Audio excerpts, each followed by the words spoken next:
So what is going on, guys, and welcome back to episode number 80 of our Portsmouth career mode. And we are going to be kicking off this episode with an away game up against Basel, which will be our last game in the competition. So we've got to get at least a point from this game to make sure we definitely secure our place in the next round, because if Juventus lose to Wolfsburg and we lose to Basel, there is a slight possibility that we could get knocked out. So it's still going to be a big game, but we have got faith in our second team lineup. Therefore, we are going to go ahead and play our second team in this one, as I do have faith that they are good enough to go ahead and knock Basel out, or at least pick up a point anyway. Even our first team, we could try and play them because Boca and Coleman are still fit. I still prefer to play our second team in case we cause any injuries.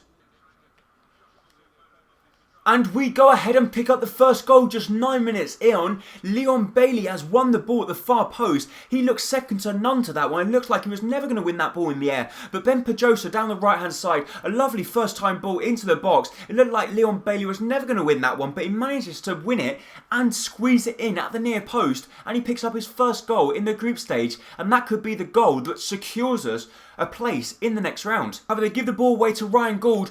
Gould slips the ball through to Leon Bailey. Bailey with a roulette, he gets taken down, and the defender is surely going to get booked for that one. Leon Bailey was completely tearing the defenders to pieces, and they didn't like the fact that he was just going one way then the other, then doing a roulette, and obviously they fouled him. But we are going to take the chance here with Martinez. The left boot of his up and over the wall, he hits it well, but the goalkeeper matched it with a good save actually, as he manages to hold on to it as well.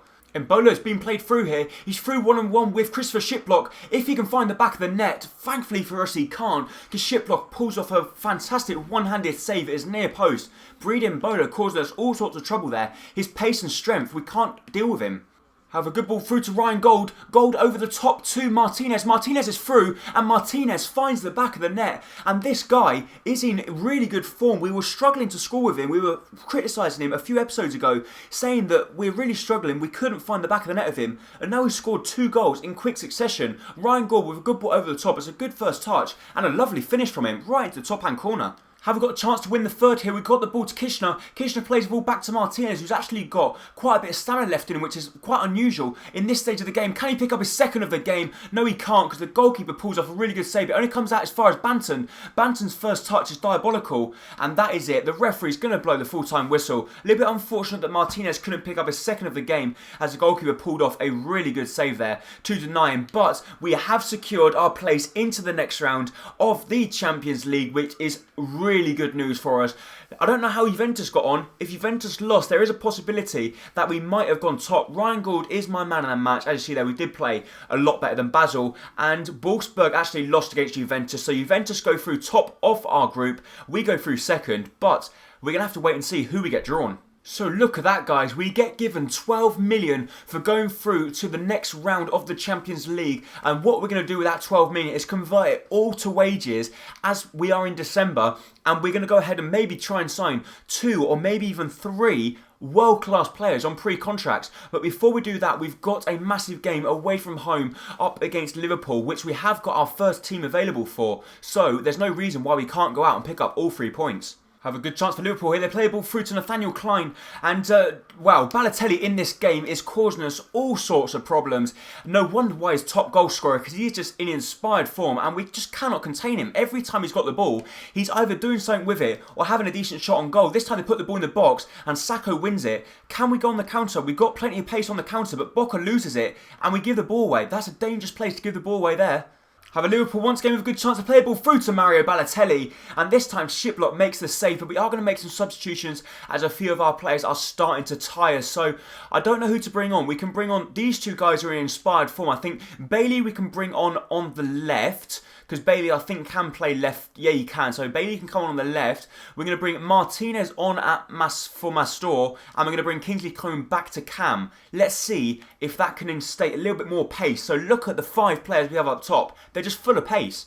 Have a Ruben Loftus-Cheek with a good ball out wide to Boca here. Boca plays the ball through to Bakali. Bakali's surely going to find the back of the net. Yes, he does. And Bakali with a wonderful strike there with his left boot. He was in fact on his unfavoured, weaker foot. But what about that for a goal? A lovely build-up play from us. We win the ball back through Ruben Loftus-Cheek. A lovely reverse pass over to Boca. Boca cuts inside, plays the ball to Bakali. Bakali could have played the ball out wide to Martinez, which could have been an easier finish. But Bakali backed his ability by scoring a wonderful goal with just 10 minutes remaining. And the referee now blows his final whistle, and we've picked up a fantastic victory at Anfield, away from home, up against the team that are currently sitting second in the division, and we've gone ahead and won the game. Don't get me wrong, we got absolutely dominated. We didn't deserve to get anything from that game. But Bakali scoring a goal with just 10 minutes remaining on the counter-attack as Liverpool are pushing bodies forward. And actually that has now put us above Liverpool. And we're now into third place. So we've gone from 6th to 3rd in just one game. So we've got a few emails here. Netherlands come back to us and say we need an answer. So I got to think about that one as well. We've got a risk of losing 3 players. Jones, Coates and Chad Field. And we've got an update from England which we don't want to know. But I've made my decision. I am going to take over the job at the Netherlands. If I don't like it, I can resign. So I think that's going to be a big job for us. And I can't believe that Netherlands want us to be their manager. So we're going to go ahead and have a look at their squad. And they have got a very good side, to be honest. Look at this. They've got Depay. Emnes looks 87 rated. Jesus Christ. We've got Promes as well. Looks very decent as well. On the wing, we've got Strootman, Blind, Klaassen, Van der Veel, Martis, Indy. So it's a very decent squad. De Guzman is 87 rated. And he's 32 years old. He looks very decent as well. So there's a very good squad. Don't get me wrong. Look at this for a squad. It's very, very strong. So guys, just look at the calendar and look how difficult the next 4 games are. We've just played Liverpool. Now we've got Tottenham. Then we've got City. And then we've got Arsenal. It can't get much more difficult than that. So we've got the game now up against Spurs. It is in fact going to be at Fratton Park. And I do know if we can win these 3 games, we're going to be in a chance for challenging for the title. So we are going to be playing our first team lineup as they are currently fit. And let's see how we get on. Can we go ahead and pick up yet another 3 points like we did at Anfield? Have a good chance early on here. We play the ball straight through to Yannick Boca. Boca cuts back inside and Boca's hit the post. So just 1 minute into the game, we've nearly opened the deadlock. Boca hitting the post with his first chance. Have a good ball over the top to Ruben Loftus-Cheek. Can Loftus-Cheek find the back of the net? You bet he can. Just 11 minutes into the game, we continue our run of form, and Ruben Loftus-Cheek for once has scored a goal. This guy doesn't step up to the plate very often because he's normally back defending, but he somehow had a burst of energy there. He decided to run upfield. It's a lovely ball over the top from Bakali to him, and what about that for a finish? Into the far corner of the net, and I think that's his first goal in the Barclays Premier League.